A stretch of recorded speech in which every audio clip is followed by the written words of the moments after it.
algo interesante que tiene que ver con la escleroderma o escleroderma. No es nada más que trastorno inflamatorio crónico autoinmunitario que tiene como característica una lesión vascular generalizada y se acompaña de fibrosis. Lesión vascular y fibrosis.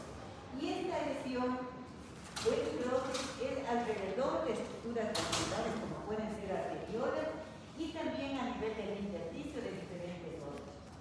Vean ustedes que esta afectación tiene que ver con la situación de afectar la piel, por eso dice aquí afectación cutánea, fibrosis del tubo digestivo, riñones, corazón, músculos y pulmón, y esto hace que se haya dividido en dos categorías. La una se denomina difusa y la siguiente se llama limitada, con características algunas similares, pero otras que hacen la diferencia. Entonces, miren ustedes. La difusa es una patología que afecta ampliamente a la piel, progresión rápida y tiene también una afectación visceral temprana. ¿Qué es lo que sucede con la limitada? En cambio, tiene afectación cutánea y visceral, pero tardía. Esta es la rápida, esta es tardía. Y el curso de la limitada es realmente es de tipo benigno, mencionamos. O sea, si les diría cuál de las dos es más grave, es la difusa. Bien, los pacientes con esta enfermedad limitada pueden sufrir calcinosis, o sea, depósitos de calcio, fenómeno de Raynaud. ¿Qué han oído que es esto? A nivel de los dedos, ¿no es cierto? Que frente a estrés, que frente a situaciones de falta de irrigación, estos se vuelven tumefactos, se vuelven con mucho frío y una situación incluso de estrés puede desencadenar. Alteración de la motilidad esofágica, claro, porque hay fibrosis. Esclerodactilia, ¿qué es esto? Esclerodactilia. Bueno, ya les voy a responder con fotos de la angiectasis o el síndrome de Cres. Entonces, esto inmunológicamente, ¿por qué se está sucediendo? Es porque hay una respuesta inmunitaria anormal, que está mediada por los CD4 frente a un antígeno desconocido, provocando que se formen citocinas inflamatorias y profibróticas. O sea, estas son la causa de que sea un proceso inflamatorio y que además tengamos fibrosis. Tenemos también, y esta es la primera respuesta normal, pero tenemos también una respuesta hormonal que es antitopoisomerasa, que es el anti-SSL70 para la presentación difusa y anticentrómero limitada. Bien. La lesión vascular que dije que era para vasos que necesitan de observación del microscopio, eso significa microvascular. Simplemente, y lo que hace es que se forme una manera de capitas de cebolla y incluye la dilatación y aumento de la permeabilidad capilar. Luego se provoca una destrucción de los vasos con aumento de la relación plaquetaria y es constante. Como un dato importante es que nosotros tenemos que darnos la idea de que algo que sucede es la fibrosis perivascular que provoca la estenosis de los vasos y lógicamente si están los vasos cerrados tiene una isquemia. La fibrosis generalizada es provocada por inflamación, isquemia y la hiperactividad de los fibroblastos. Esto, en definitiva, es una alteración en la producción de colágeno, denominado polimetismo de colágeno, con una fibrina hipócrita. Y entonces, miren ustedes, el agente desencadenante puede ser variable, pero ¿qué es lo que se van a activar? Los linfocitos T, ¿cierto? Que todos. Y luego estos iban a actuar a nivel del endotelio, de los vasos, del sistema microvascular. Y luego vemos que las citocinas que están ahí ya provocando el proceso inflamatorio hacen que empiecen a desarrollarse los fibroblastos, crece la matriz extracelular y como resultado tenemos la fibrosis. Esa es una posibilidad de desencadenar. Bien, ahora, ¿qué sucede en la parte de patología? Que es interesante más o menos ver lo macro y lo micro. Entonces, nosotros vamos a tener una atrofia esclerótica difusa que se inicia en los dedos y en las regiones distales de los miembros superiores. Esto va en dirección proximal, empezando los dedos, luego brazos, hombros, cuello y cara, y los dedos tienen un aspecto afilado. Las úlceras pueden presentarse también porque no hay disquemia, hay una recarga la vascularización, y la cara tiene un aspecto como de máscara, porque es como que está inmóvil, ¿no es cierto? Sin movimientos. Microscópicamente lo que vamos a ver es un infiltrado perivascular, un edema. ¿De qué linfocitos son estos? Linfocitos T CD4 positivos. Esto provoca tumefacción, que quiere decir hinchazón, degeneración de fibras de colágeno, y las fibras degeneradas se vuelven de color rojo. A esto se refiere. Acuérdense que la afectación vascular es del sistema microvascular, de manera que tenemos arteriolas, tenemos capilares, engrosándose la lámina basal, porque las células endoteliales que están dañadas empiezan a crecer. En la dermis hay fibrosis con aumento del colágeno y hay desgastamiento de la epidermis. Ya vemos que se pierden las crestas interpapilares. ¿Alguien se acuerda de lo que son las crestas interpapilares? Las crestas interpapilares no eran nada más que una proliferación de células epiteliales hacia la dermis, y en cambio lo que quedaba al revés eran las papilas. Aquí, miren ustedes que se pierden las crestas y no hay anexos. Entonces ya son dos datos importantes que uno tiene que pensar en que estos son ya datos indirectos para decir ante qué enfermedad estamos conversando. Bien. Y aquí tenemos también calcificaciones y luego aparece ya. Entonces miren ustedes los dedos con esta situación como de una máscara, y esto es macroscópicamente para que vayan teniendo. Y en la microscopía lo primero que dijimos es que ya no había los clavos interpapilares. Miren ustedes más bien, la dermis es donde estamos mirando, que está como que más amplia, y luego hay un poco de infiltrado inflamatorio que es alrededor de estructuras vasculares de las más pequeñitas. Estas son las fibras de colágeno con acercamiento, y les decía que los anexos se van perdiendo. Los anexos no existen. ¿Y cuáles son los anexos de la piel? Glándulas sebáceas, folículos pilosos, glándulas rectrinas. Entonces, por eso es esa respuesta que tenemos con la fibrosis. Y aquí tenemos una arteriola en donde vemos que está dañado el brazo, porque había una proliferación endotelial. A nivel del tubo digestivo, vean ustedes que también hay una atrofia y hay una sustitución por tejido fibroso. Y esta fibrosis es de tipo colaginoso, o sea, la capa muscular, por ejemplo, en el esófago. Si ustedes se acuerdan que teníamos, de acuerdo al tercio, ¿se acuerdan que había el tercio superior era de tipo esquelético, la del medio era una mezcla de liso y esquelético, y en la parte inferior teníamos solo liso? Entonces aquí, miren ustedes, en el segundo tercio se ve como un aspecto de manguera de goma, dicen, porque hay la fibrosis que llama la atención. Hay disfunción del esfínter esofágico superior y metaplasia de Barrett. ¿Cuál es la metaplasia de Barrett? Cuando el epitelio, ¿qué epitelio tenemos en el estómago? Escamoso sin queratina. Y este cambia a un epitelio intestinal. Eso es una metaplasia. Metaplasia de Barrett. Aumento del colágeno de la lámina propia y su mucosa. Esto es a nivel del esófago. A nivel del intestino delgado se pierden las vellosidades y las microvellosidades, de manera que ¿qué patología tenemos? Síndrome de mala absorción, ¿no es cierto? Porque ya las vellosidades que eran importantes se pierden. En el óseo muscular también hay alteración e inflamación de la membrana sinovial con una sinovitis.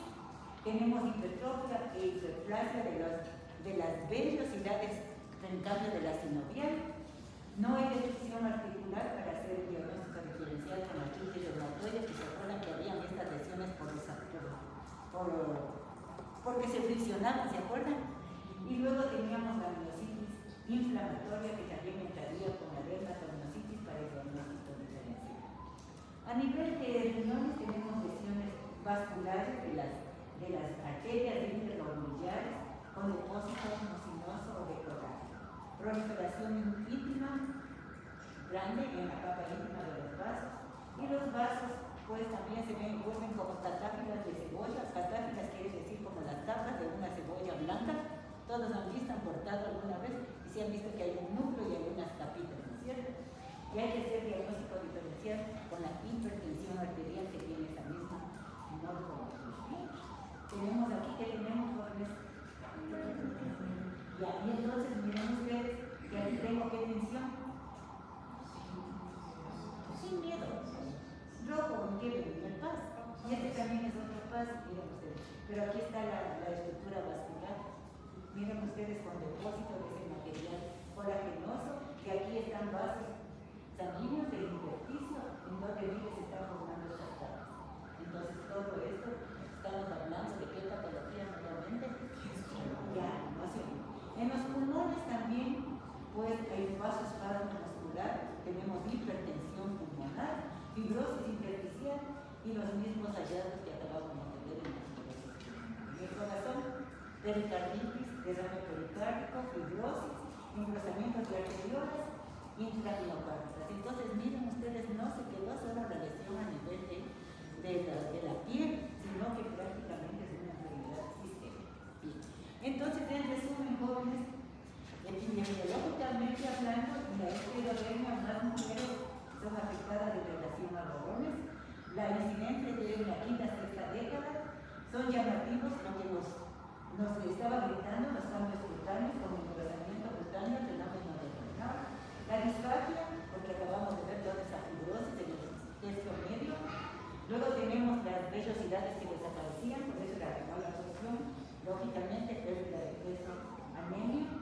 La fibrosis pulmonar lleva a una fibrosis miocárdica con arritmias de insuficiencia cardíaca, y hay que hacer diagnóstico diferencial con la hipertensión maligna, que también las estructuras vasculares de los nerviosas y el síndrome de Cres, ¿qué es lo que tiene y qué es lo que quiero que vean? Primero son los síntomas limitados de esclerodermia, se conocen como Cres. Síntomas limitados. La calcinosis es depósito de calcio en la piel. El fenómeno de Raynaud, distribución sanguínea, es un espasmo vascular en respuesta al frío o al estrés. Se quedan los brazos así como que no pueden hacer el movimiento. La disfunción esofágica, ya dijimos, el reflujo del ácido y la disminución de la movilidad del esófago. Segundo tercio se veía el esófago como una manguera. La esclerodactilia, que es el engrosamiento y tensionamiento de la piel en las manos, y entonces no pueden estirar, se quedan así como que les falta piel. Y finalmente las telangiectasias, que vienen a ser dilatación de estructuras vasculares, específicamente capilares, que causan las manchas rojas que se ven en el nivel del ojo. Entonces hemos conversado, hemos entendido lo que era la esclerodermia. Ahora entramos a otras patologías que son las miopatías inflamatorias, y entre estas, las no infecciosas, tenemos que referirnos a la dermatomiositis y a las polimiositis. Entonces, la dermatomiositis es un trastorno inflamatorio de la piel y del músculo esquelético. Es característico el conocido exantema heliotropo de los párpados superiores. Fíjense ustedes, esto es un dato que a uno le llama la atención. Y tenemos también las lesiones de Groton, se llaman así, que es una erupción, miren ustedes aquí lo piso, que es una erupción eritematosa sobre los nudillos de codos y de rodillas. Esto es un dato también importante. Esta patología tiene al inicio lento, simétrico y bilateral, es decir, que aparecen las lesiones en las dos manos, en las rodillas, igual, y después los músculos proximales. Esto provoca también disfagia, entonces acuérdense de la característica especial, y que este heliotropo también hay que hacer diagnóstico diferencial. ¿Con cuál patología? En cual se escuchan que nosotros tenemos una piel con alas de mariposa. El lupus, ¿cierto? Entonces esto es otra cosa. Estamos hablando de la dermatomiositis. Entonces, esta es mediada por una vasculitis que afecta capilares, produce hipoperfusión focal y atrofia de las fibras musculares. Aquí tengo fibras musculares estriadas, miren que los músculos están en la periferia, tengo unas pequeñitas, otras más grandes, quiere decir que hay atrofias y además el infiltrado inflamatorio. Entonces, no olvidar que se acompañaba del exantema violeta, heliotropo, de párpados y aumento de cáncer en varios órganos, aumento de cáncer en esta patología. Bien, ahora en cambio la polimiositis es también una enfermedad autoinmunitaria con infiltrado crónico y degeneración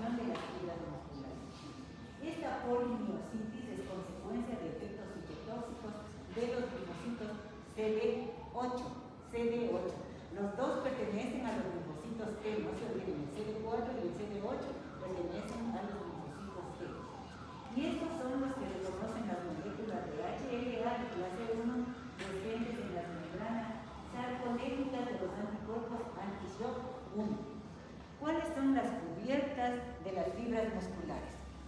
Nosotros tenemos una fibra y luego tenemos una cubierta de tejido conectivo. ¿Cómo se llama esta primera cubierta? Endomisio. Y luego se unen las fibras y forman fascículos. Y estos fascículos tienen un perimisio y todo el músculo tiene una cubierta de tejido conectivo que era el epimisio. No se vayan a olvidar, porque a veces se me confunden estas cubiertas con la de los nervios. En los nervios, jóvenes, nosotros tenemos la primera fibra nerviosa con endoneuro. Se forman los fascículos nerviosos y tengo perineuro. Todos los fascículos se unen, forman la estructura del nervio y ahí tenemos epineuro. Lo uno es epineuro, el otro es misio. Las dos son tejidos conectivos, pero la una es fibras musculares y la otra es nervio. Perfecto. Entonces, miren ustedes, aquí tengo las fibras del infiltrado inflamatorio que llaman la arterisina. Bien, y este es la dermatomiositis y este es el rash heliotropo que vemos alrededor de todo. Bien, no se olviden. Entonces, aquí estamos hablando de una afectación cutánea y también de la musculatura más infiltrada inflamatoria. La polimiositis es una afectación muscular de simétrica, no tiene afección de la piel y aparece más en adultos. Esa es la diferencia. Afectación inflamatoria del corazón, pulmones y vasos sanguíneos, y ya podemos nosotros decir, esto es dermatomiositis, esto es polimiositis. Tiene causa desconocida, es la lesión mediada por mecanismos inmunológicos, y aquí está la diferencia entre polimiositis y miositis. En la polimiositis tenemos lesión de miocitos, que eran los miocitos, son las fibras musculares, por si acaso, mediadas por células T, citotóxicas, CD8 y macrófagos cerca de las células musculares que están alteradas, pero son macrófagos, y aparece en presencia de anticuerpos antinucleares. En cambio, en la miositis tenemos células T citotóxicas, CD8 positivas en el músculo. Estas eran CD8, pero teníamos nosotros el donde junto a los macrófagos de las fibras musculares. Tratamiento inmunosupresor nos lo tiene en la polimiositis, pero en la miositis no tiene ningún uso. Tiene además depósitos de un material que se ve como el rojo congo, puede ser como el rojo congo, el amiloide, beta-amiloide, que encontramos, por ejemplo, también en la enfermedad de Alzheimer, que es una enfermedad degenerativa del sistema nervioso, y en enfermedades de envejecimiento. Entonces, bien, entonces miren ustedes, dijimos que para polimiositis predominio del linfocitos T, CD8, rodean e invaden las fibras musculares y tenemos las células inflamatorias en el linfocitos. Estas células, como el proceso inflamatorio, pueden morir y haber células necróticas, regenerativas en todo el fascículo muscular. No hay atrofia perivascular y no hay inflamación perivascular. Es decir, aquí no hay lesión vascular. Igual sí teníamos lesión vascular. Bien, entonces recuerden, una cosa es hablar de polimiositis y otra cosa es de dermatomiositis. Bien, ahora vamos con otra clase.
Aquella patología que ustedes sabrán si estaba con síndrome nefrítico o nefrótico, pero que cuando queríamos ver hallazgos de patología, no veíamos ni en microscopía óptica, ni en microscopio de fluorescencia, no había, y solo veíamos una alteración con microscopía electrónica. ¿Cómo se llamaba esto?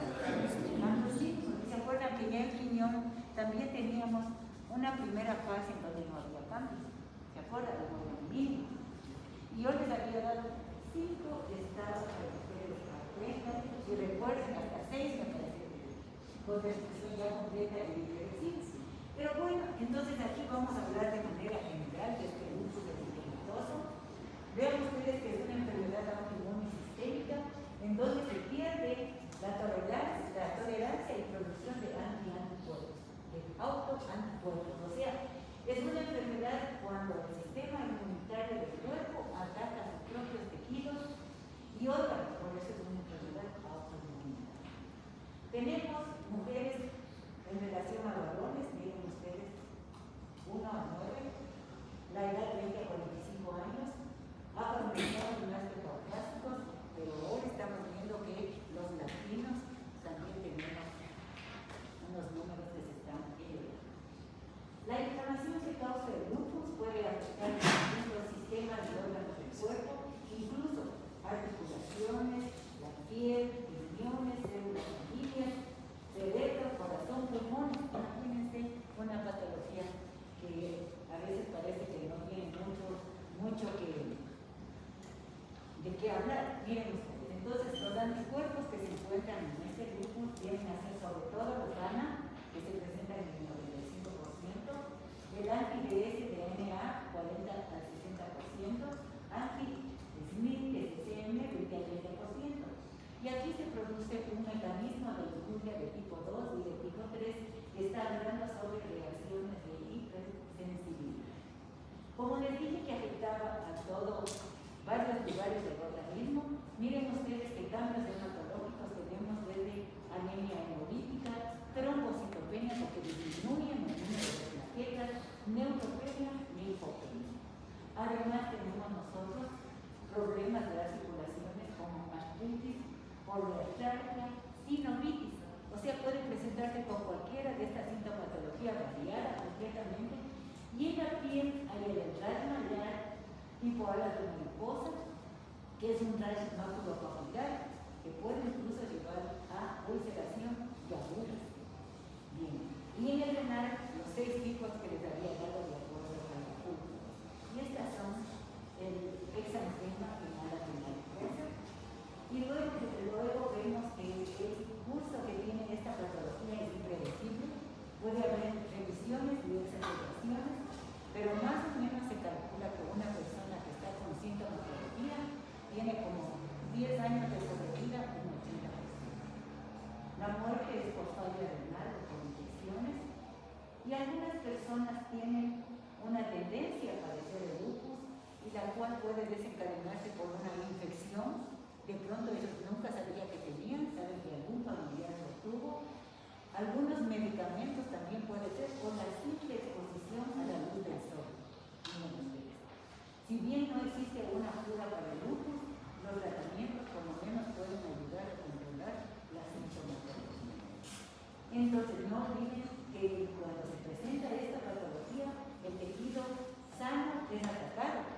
Por esto es una enfermedad autoinmune.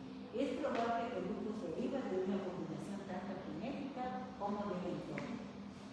Las personas tienen una predisposición aparentemente hereditaria para contraer lupus, pueden indicar como ya con la enfermedad cuando hay alguna circunstancia, puede ser hasta una comida, ¿no? Miren ustedes. De este lupus que a ustedes ya saben, ya se acuerdan, ¿qué pasaba cuando nosotros decíamos en el lupus glomerulonefritis membranosa? ¿Qué es lo que tenían ustedes que ver? Había un engrosamiento de la membrana basal. Porque yo sí de jugar con eso, ¿qué quiere decir? Yo voy a hacer preguntas de opción múltiple, en donde les diga, en el lupus eritematoso, este hallazgo, si le decimos acá en glomerulonefritis membranosa, qué es lo que va a ser lo importante. Ustedes se acuerdan, dicen un rozamiento de milagros.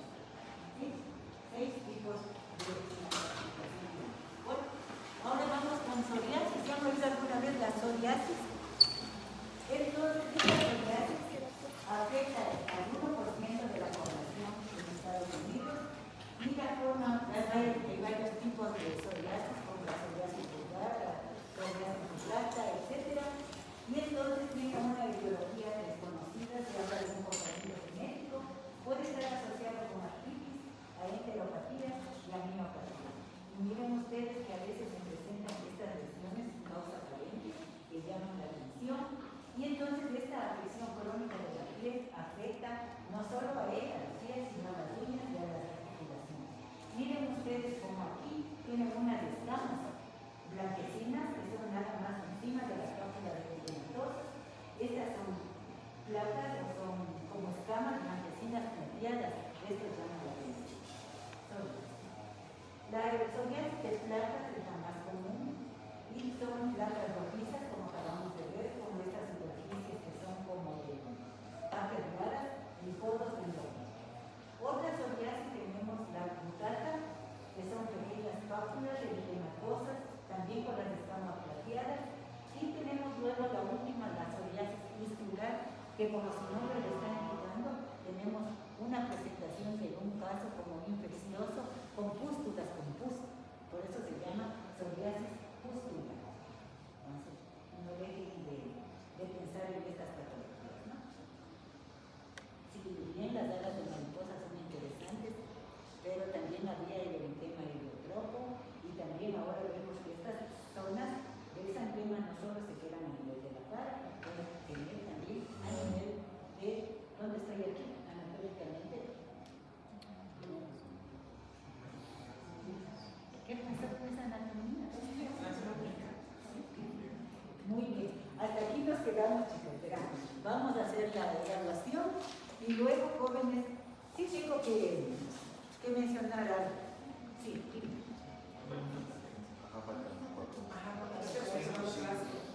Sí, ya mandé un correíto medio feo, pero ya lo hice, porque tenemos que respetarlo. Si no respeto yo al resto, el resto no me va a respetar. Y perdónenme, yo de todos lados